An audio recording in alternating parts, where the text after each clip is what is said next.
du fait que dans la région, qu'il n'y ait pas beaucoup de clubs EVF actifs par rapport au nombre d'établissements. Effectivement, au départ, il y avait beaucoup de clubs EVF presque dans la plupart des établissements. Mais vous savez, comme dans le Nord, souvent ce qui se passe, quand un professeur dynamique est dans un établissement, il l'anime. Entre-temps, quand il est affecté, souvent, donc, le club ne continue plus. C'est ce qui a fait que donc, pratiquement beaucoup de clubs, par exemple au niveau de Richard Toll, d'Agana, il y avait d'autres établissements qui actuellement on ne les voit pas, parce que même la CAPES avait un club EVF, mais bon, actuellement ils ne sont plus actifs. Ouais. Donc c'est uniquement ça, du fait que donc, quand il y a quelqu'un qui est un volontaire qui est là, comme c'est le bénévolat, donc il peut prendre, disons, accepter de prendre en charge gratuitement des élèves, les encadrer, mais maintenant si ce dernier, disons, se déplace, il n'est plus là, donc bien sûr, donc c'est ce qui apporte plus ou moins des fois la léthargie. Bon, au départ, donc, vous avez demandé en ce qui concerne un appui à la coordination. Donc, au début, donc, il y avait des appuis, parce qu'au début, le DGEP avait beaucoup de partenaires. Bon, mais maintenant, il y a une réduction du nombre de partenaires, ce qui fait qu'au début, donc, vraiment, donc, il y avait un appui qui se faisait au niveau donc, des différentes coordinations. Mais malheureusement, actuellement, ce n'est pas tellement pas le cas. Et même, il y avait ce qu'on appelle des fonds d'appui que l'on donnait aux établissements. Bon, maintenant, ces fonds d'appui n'existent plus parce qu'avec ces fonds d'appui, donc, la manière dont gérer les chefs d'établissement n'était pas tellement cela. Parce que des fois, quand on donne par exemple un fonds d'appui pour le club de 100 000 francs, ce qui posait problème, les chefs d'établissement disaient que voilà, que cet argent, donc au niveau de l'école, il y avait une caisse unique. Et ce qui fait qu'on mettait l'argent dans cette caisse. Et ce qui fait que donc là, si l'école en avait besoin pour autre chose, donc il l'utilisait. Et ce qui fait que donc là, si le club devait en avoir besoin, donc ça posait problème. Ouais, donc c'est ça, ça posait vraiment beaucoup de problèmes entre les coordinateurs des clubs ou des établissements et les chefs d'établissement. Parce que chaque fois, par exemple, quand un coordinateur de club veut organiser une activité et que le chef d'établissement lui dit que l'argent de votre club a été utilisé pour autre chose, il y avait toujours des polémiques. Ouais. Donc il y avait même des chefs d'établissement qui utilisaient l'argent entièrement pour autre chose et que le club ne recevait rien. Ouais, donc ce qui fait que donc on n'a plus passé. Et même ces fonds passaient par l'IA. Donc je donnais la liste des établissements qui, quand j'étais coordinateur régional, je donnais la liste des établissements qui en bénéficiaient. Donc à l'IA, et l'IA convoquait les chefs d'établissement qui venaient récupérer cet argent, des chèques. Bon, mais maintenant, l'utilisation de cet argent, certains chefs d'établissement, bien sûr, donc, le faisaient correctement, donc le mettaient à la disposition des clubs ouverts, mais d'autres, par contre, disaient que donc, à l'école, c'est une caisse unique, donc voilà, si l'école en a besoin pour autre chose, voilà, on l'utilisait et le club ne pouvait pas, et ce qui fait que donc, on a plus ou moins changé. Maintenant, le rôle des clubs EVF, je crois que M. Khan a répondu. Mademoiselle, je crois que vous l'avez posé. Parce que le club EVF, c'est un espace de partage. Ouais. Parce que entre vous, élèves, quand vous êtes ensemble, vous discutez d'un problème donné. Par exemple, donc dans le club, vous dites qu'on va discuter, par exemple, au niveau de l'école, on constate qu'il y a beaucoup de filles qui se marient très tôt et que ça gâche leur cursus scolaire. Mais vous pouvez discuter entre vous. Discuter. Ou bien, par exemple, des problèmes d'infection sexuellement transmissibles. C'est quelque chose qu'on ne peut pas en discuter à l'extérieur. Mais entre vous, vous avez été formés. Donc, pour pouvoir lever les tabous, il est possible de discuter ça entre vous. Ouais. Et partager. Donc, c'est-à-dire que c'est un espace de discussion pour les problèmes qui concernent les jeunes. Ouais. C'est un espace de discussion. Et là, à côté, il y a des professeurs qui ont été formés pour pouvoir vous écouter, qui sont patients et aussi qui ont, disons, un savoir-faire, qui ont un vécu, donc qui ont de l'expérience et qui pourront vous expliquer. Parce qu'en général, chez les adolescents, souvent, quand ils ont, par exemple, une fille qui voit ses règles pour la première fois, elle est affolée, etc., elle ne sait pas qu'est-ce qu'il doit faire. Mais souvent, elle demande, elle pose le problème souvent à ses grandes sœurs ou des trucs comme ça. Mais est-ce que l'information que la grande sœur, etc., lui donne, est-ce qu'elle est juste ou pas? Mais par contre, si au niveau du club, on parle de problèmes de menstruation, etc., le jour où elle aura ces problèmes, elle ne va pas s'inquiéter. Ouais, c'est surtout ça. Donc, l'intervention du GEP, est-ce que le GEP n'intervient uniquement que dans les établissements, les clubs? Non. Le GEP, donc, c'est disons, une ONG qui intervient, c'est-à-dire au niveau de la population. Bien vrai que la base, c'est l'école, mais quand même, donc, on sait que ces élèves qui sont dans les écoles vont dans les quartiers. Donc, ce qui fait que donc, des fois, il nous arrive de travailler directement avec les ASC. Ouais, des trucs. Ici, à Richard Toll, à plusieurs reprises dans le temps, on avait fait des animations durant les grandes vacances avec les ASC, bien, etc. Donc, ce qui fait que ce n'est pas uniquement dans les établissements. Et même, on travaille aussi avec les districts de santé. Par exemple, le district de Dagana, donc avec Leïti, donc le centre, le coin jeune qui se trouve au niveau de Kanim Leïti, c'est le GEP qui l'a monté. Et maintenant, quand ça a marché, on leur a laissé ça, on l'a laissé au niveau du district de santé. Et maintenant, on sait que ça marche très fort. Bon, maintenant, au niveau de Richard Toll, je crois qu'on avait essayé une fois de le faire au niveau de... Je crois qu'on a chose, c'est-à-dire que le lycée de... chose. Rosso, je crois. Donc, on avait monté une fois. Oui, mais bon, je crois que ça n'a pas marché. Parce que donc là, le problème est que on essaie de monter un centre de santé, c'est-à-dire que là, on choisit un centre de santé et maintenant, ce centre de santé va polariser les différents établissements qui sont tout autour. Parce qu'on sait qu'en général, les adolescents, les jeunes ont besoin, disons, de se soigner ou bien d'informations. Mais en général, ils ont peur d'aller vers les centres de santé à cause de la stigmatisation ou bien du manque de temps. Parce que, par exemple, quand le jeune doit aller toujours à l'école et qu'il n'a pas le temps d'aller faire le rang au niveau du centre de santé pour se faire consulter, etc., ou bien que le jeune, par exemple, la fille, elle a honte de faire le rang devant c'est pas mal, le bureau de la sage-femme parce que tout simplement elle a une infection de trucs comme ça, parce que pour ne pas être indexée par la voisine de sa maman, etc. Ça pose ce qui fait que donc nous travaillons en collaboration avec ces centres de santé de sorte que les sages-femmes, etc., essaient de donner une plage horaire où il n'y a que les jeunes qui vont venir à cette heure pour pouvoir se faire consulter. Donc nous l'avons fait à Richard Dagana, à Saint-Louis, etc. Bon, maintenant, je crois qu'à Richard Toll, peut-être que c'est possible de vraiment de monter un centre de ce genre. Bien. Bon, les atouts des clubs, donc je crois qu'on en a parlé. Donc, le but des clubs aussi, on en a parlé. Adolescence, pourquoi les adolescents sont vulnérables?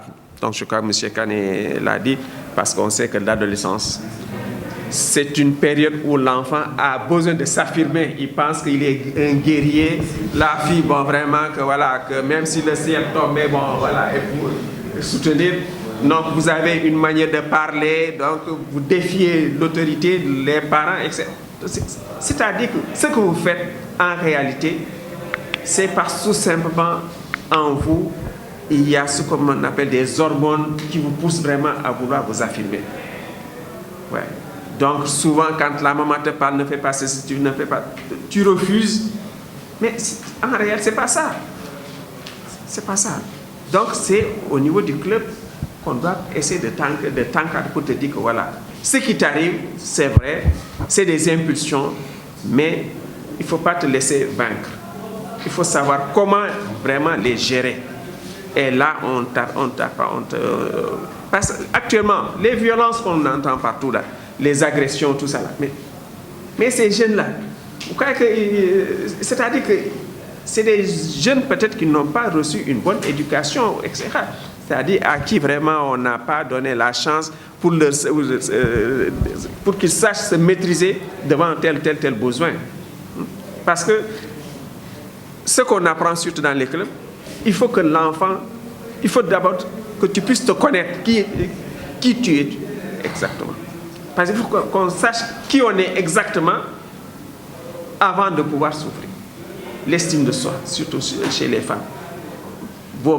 La valeur que la fille a, sa propre valeur, il faut qu'elle sache qui elle est, que de ne vraiment pas te laisser vraiment faire. Bon, en ce qui concerne le sort des adolescents, donc je crois que c'est toujours dans la même... ensuite, celle qui a de comprendre la société, de santé de la... Je crois que là, il y a d'autres questions, je crois qu'on reviendra là-dessus dans certains trucs. On avait peut-être, il y a 2 ans de cela, les activités des clubs étaient un peu en léthargie par rapport à la pandémie. Il n'y avait pas assez d'activités puisque les élèves n'étaient pas présents dans les établissements. Mais avec Dr Ngom, donc on travaillait, mais auparavant, c'était le coordonnateur départemental était un certain Khalid Diop. Donc il se focalisait le plus avec le district sanitaire de Dagana. Donc il l'a dit tout à l'heure, c'est dans cette sillage-là qu'on a installé au niveau du district sanitaire le centre ado. Là aussi, donc nous renouvelons cette collaboration. Je crois que l'activité qu'on avait déroulée, on t'avait invité, mais vous étiez en congé. Il y a de cela, je crois, quelques mois. Et on avait invité Mme Fall, donc, qui nous a mis en rapport avec la maîtresse sage-femme, qui est venue ici et a fait vraiment des exposés. Donc pour dire que maintenant la planification, c'est toujours par rapport aux activités au niveau national. Donc à chaque fois, donc, on peut planifier au niveau local, mais on est toujours guidé par le niveau national. Mais n'empêche, la collaboration veut que si par exemple le centre de santé a des activités à dérouler ou bien a des cibles qui concernent les établissements, qu'ils puissent tout simplement s'appuyer sur les clubs EVF pour pouvoir tout simplement atteindre leur cible. Donc là, on va renouveler ça et on va donc déjà déposer nos plans d'action au niveau du centre de santé pour qu'au moins qu'ils puissent avoir les activités qu'on va dérouler et les activités pour qu'en cas de sollicitation, qu'ils puissent tout simplement nous appuyer. C'est le cas aujourd'hui, donc c'est ce que l'on va... Donc on va tout simplement renforcer la collaboration. Ceci dit, nous devons oui,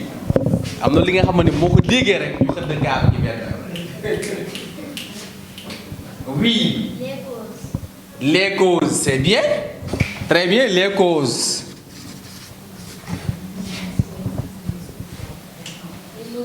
Les mesures, c'est bien. Les caractéristiques. Et quoi d'autre? Mais est-ce qu'en 2015, on parlait de pandémie Covid-19? Oui. Éternuer, oui. Donc, hein? La date de la pandémie. Très bien. Pour un événement, nous en épidémiologie, on te dit qu'il te faut ces caractéristiques. Personne, temps et lieu.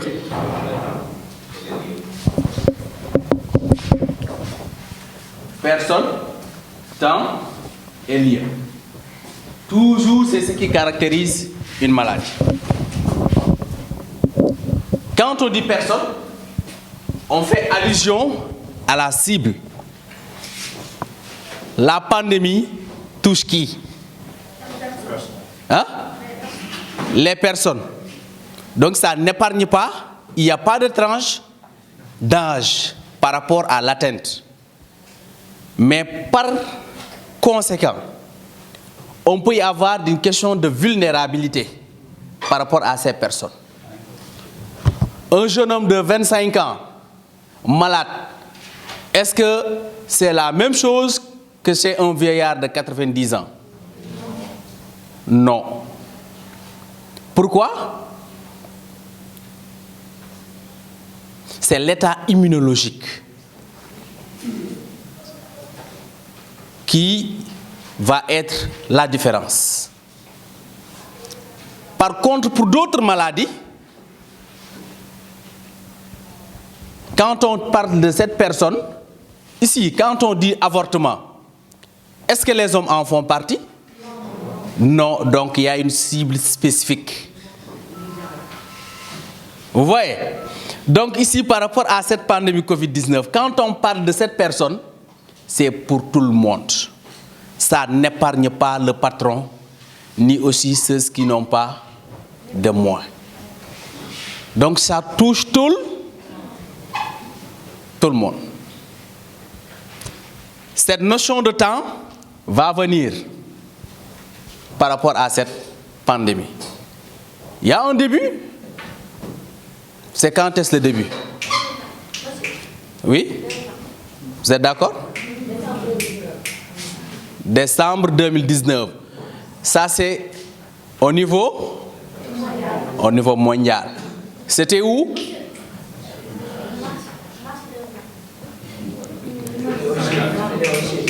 Hein? Chine. Vous connaissez la ville? Hein? Wuhan. Très bien. C'est excellent. Effectivement, c'est ça. C'est le point de départ. Et puisque quand on parle de pandémie, ça touche tout le monde. Et jusqu'à présent, on parle de pandémie parce que tous les pays ont été touchés. Maintenant, il y a ce que l'on appelle, ce que l'OMS décrète s'il y a ce type de maladie. On l'appelle urgence de santé publique à portée internationale. Retenez bien, urgence de santé publique à portée internationale. Ça veut dire quoi? Ça concerne tout le monde. Les pathologies comme paludisme et autres, personne ne va te dire que ce sont des urgences à portée internationale. Ça ne concerne que les pays quasiment africains. Donc voici une distinction déjà qu'il faudrait faire dès le départ.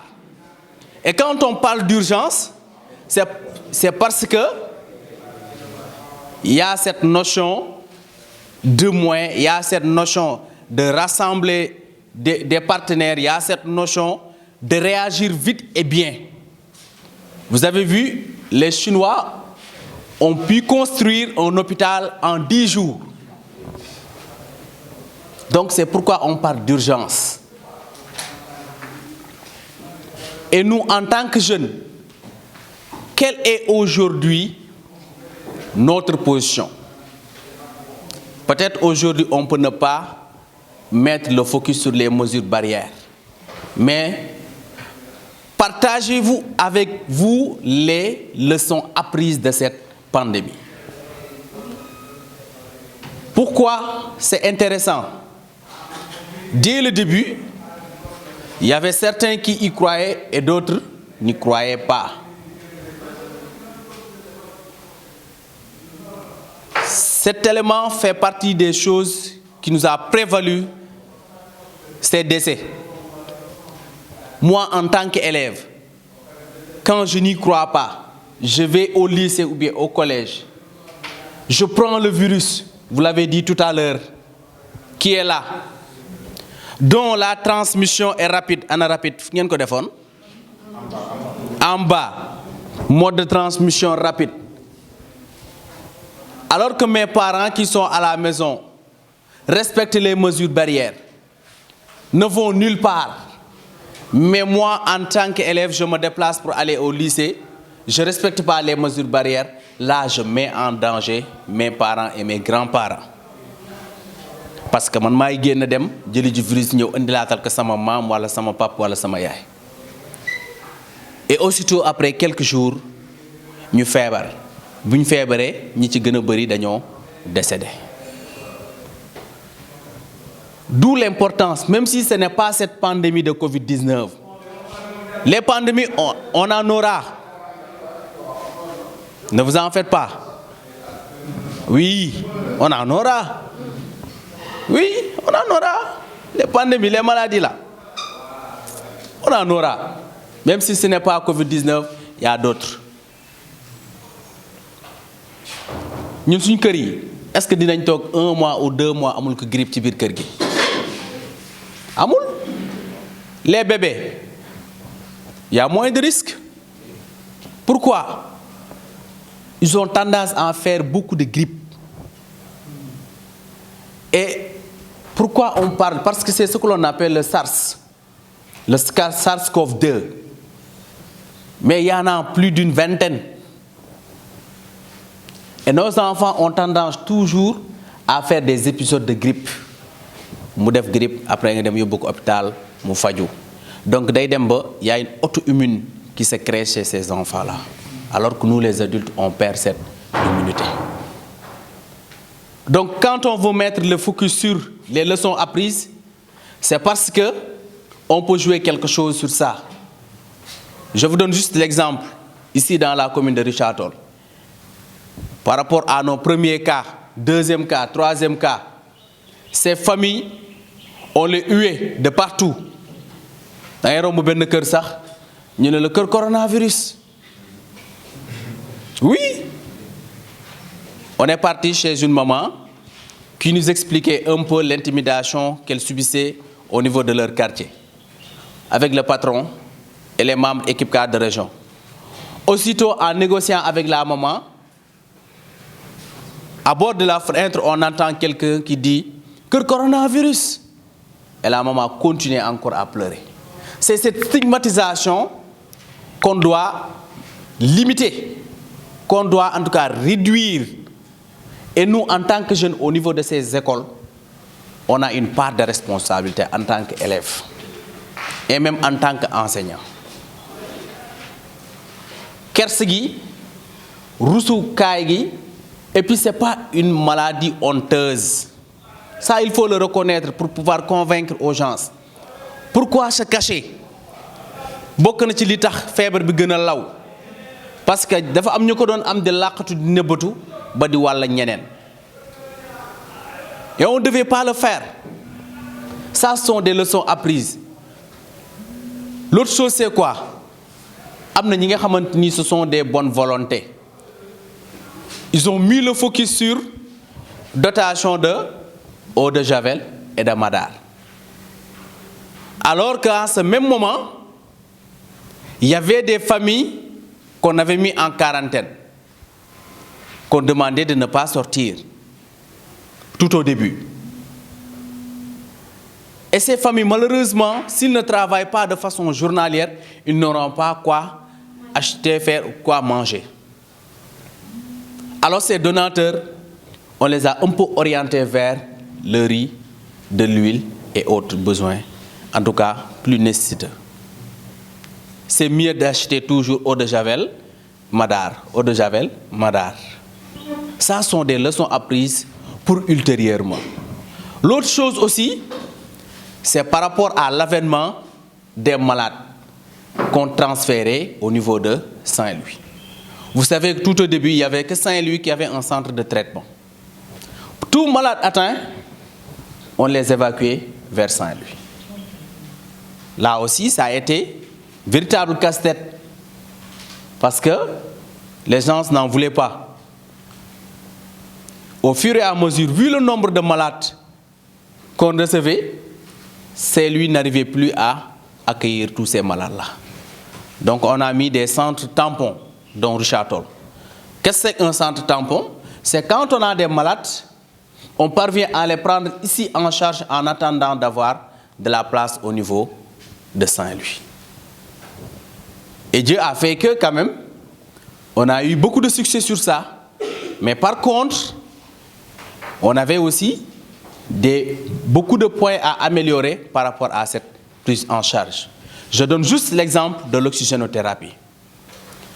Puisque c'est une maladie qui atteint les poumons, qui fait que très souvent tu as un problème par rapport à la respiration, le taux d'oxygène dont tu as besoin, tu n'arrives plus à te satisfaire, il te faudrait de l'oxygène de plus. C'est ce que l'on appelle les bouteilles d'oxygène qu'on a dans nos centres. Les masques que vous voyez, que l'on fait aux malades. Les lunettes, et très souvent, sont des masques à haute consommation. bu leen fàtte bës ci abonné ak ci cloche bi ngir ngeen mën a jot xibaaru ëllëg média. Audio Jungle.